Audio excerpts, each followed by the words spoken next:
Right now, the Capitol switchboard, Washington, is meltdown. The heat in Washington right now has got to be amazing. Trying to get through to a switchboard is almost impossible. But sometimes you can get a call out, and Congressman Tom Latham is joining us on our Newsmaker line. Good morning, sir. Good morning, Jan. How are you? I'm doing great. You've been there a while. Have you seen anything like this in a long time? Or is there anything equivalent to what you guys are going through at the moment?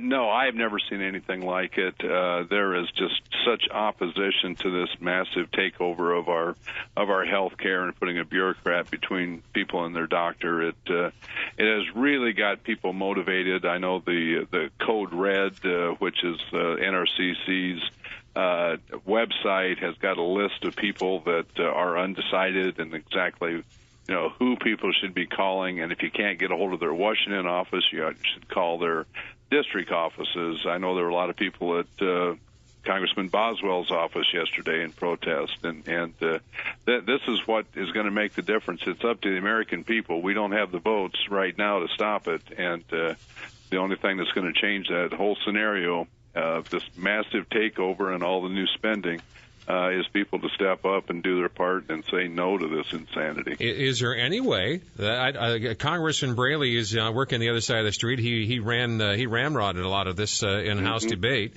Loebsack is a safe vote over there for this, but Boswell has committed. He says he's going to vote for this. Is there anybody who's in the Iowa delegation that's even mildly amenable to a change? If anybody would be with Boswell, but he said yesterday he's going to vote for it. Right, and that totally against his constituents' wishes. I mean, this is exactly what people need to do. There is always time to reconsider if, in fact, they get the message that says we do not want this takeover. We understand there's problems in the healthcare delivery system that need to be addressed, but this is not the way to do it. This is just the first step to a total takeover of healthcare in this country. And the spending and what this is going to do for our kids, our grandchildren, our great-grandchildren are never going to be able to dig out from this massive debt that this thing is going to pile up.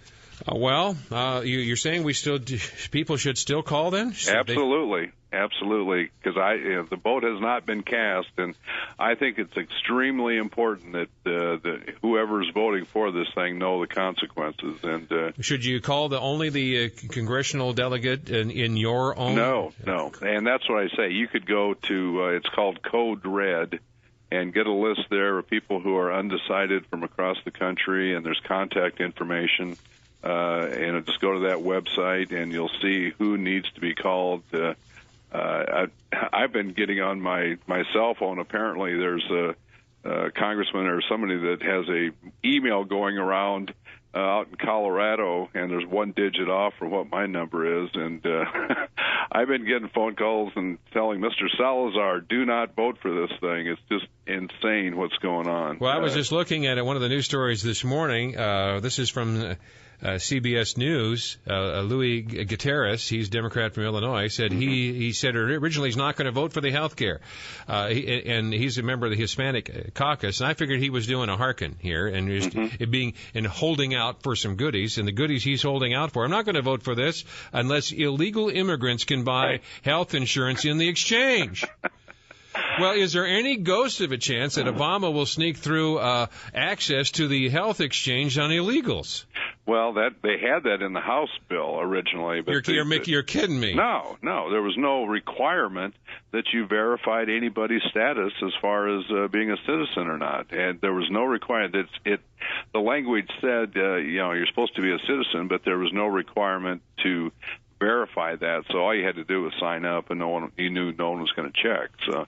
But the Senate bill's a little bit tighter. It's still not, a closed door as far as illegals. Yeah, but with this reconciliation with this, what are they calling this? The slaughterhouse rules or whatever. Right. Whose version gets final say? I mean, if you haven't really had a reconciliation, how do you get you're not even going to do the yeas and nays on this. No. What the heck's, what's going to emerge from this? Well, what they're going to do, if they use the slaughter solution, which I think it's interesting, it's called self-executing. Yes. And I think it will be for a lot of the people that vote for it.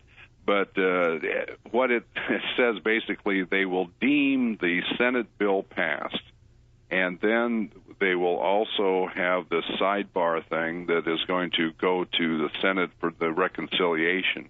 But what happens, Jan, is that Senate bill that has the Cornhusker kickback in it, Louisiana Purchase, the Gatorade thing down to treat seniors in Florida different than seniors in Iowa. It is just outrageous. But that will become law, and then they'll have to change it with this sidebar thing that's going to go through reconciliation. And they cannot take the bad things out of the Senate bill through reconciliation. That only has to do with numbers as far as affecting the deficit. And some of these policy decisions will stay in it and will become permanent law if that happens. And I will tell you, it's going to be, we'll do everything we can to repeal it, because I think we're going to have a majority in the House of Representatives next year. But you've got President Obama in the White House who will veto any effort to repeal this stuff. So this is a huge, huge day for us, that we've got to get these people to wake up and understand what this means to our country in the future. So the Code Red on the Internet? Right. Code Red what? Code Red, it's the NRCC, the National Republican Campaign Committee, is the one that's sponsoring it. But just go to Code Red and you'll find it, and they'll have a list of people who are undecided and some people who from our delegation. I have to ask, in the current state of affairs, is carpal tunnel disease covered by the health care bill? Because some of our listeners have carpal tunnel from dialing. They're going to need treatment, that's for sure, because, this is really a day of reckoning for this country, I think, to see what direction that we're going to be going in the future, whether we believe that the government running everything. And I don't know if you're aware, too, Jan, in this now, they've included the total government takeover of student loans. And so that your local bank won't be able to make a student loan to the family that's done business with them for 30 years, and the kid wants a loan to go to college. The local bank won't be able to do that anymore. That's part of health care reform? Oh, well, that's where they get, quote, some savings to apply to this bill. So they're including that with the health care. I mean, this is outrageous. And another thing they talk about jobs here. Well, there's 16,000 new IRS agents who are going to be looking through your records to make sure that you purchase the kind of health care policy that the government says you have to. That's in the health care bill? Yes. That's in the sidebar thing. There's 16,000 new IRS employees that are going to be auditing individuals' returns and going after businesses to make sure they're in compliance with this health care bill. Can I get you to I know you have to get out of here, but yep. This is something Congressman King said the other day is making some ripples here back home. Would you like to be one of the ripples? Here's what he said.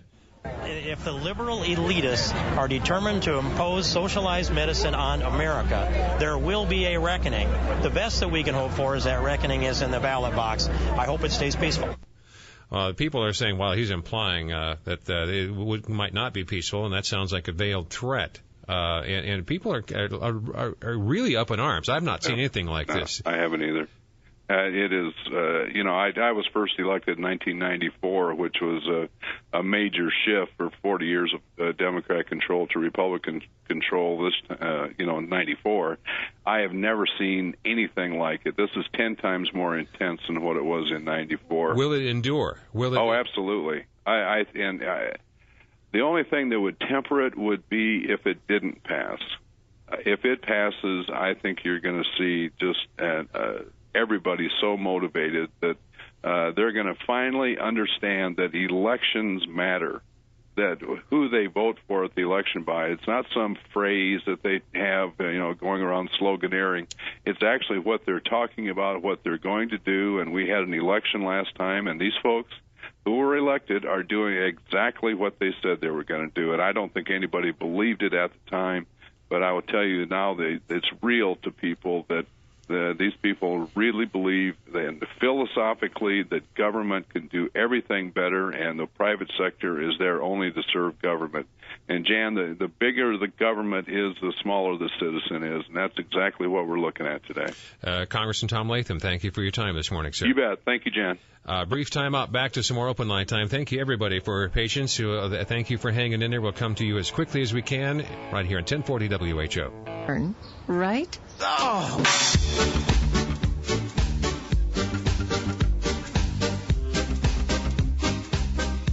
Right back to conversation. Mickelson here with you. We're going to hustle back as quickly as we can. And Jim, it says here you went to the Boswell office yesterday. What was your experience like? Jim? Hello, how you doing? I'm doing great, sir. Yes, it was a fun day down at Mr. Boswell's office yesterday.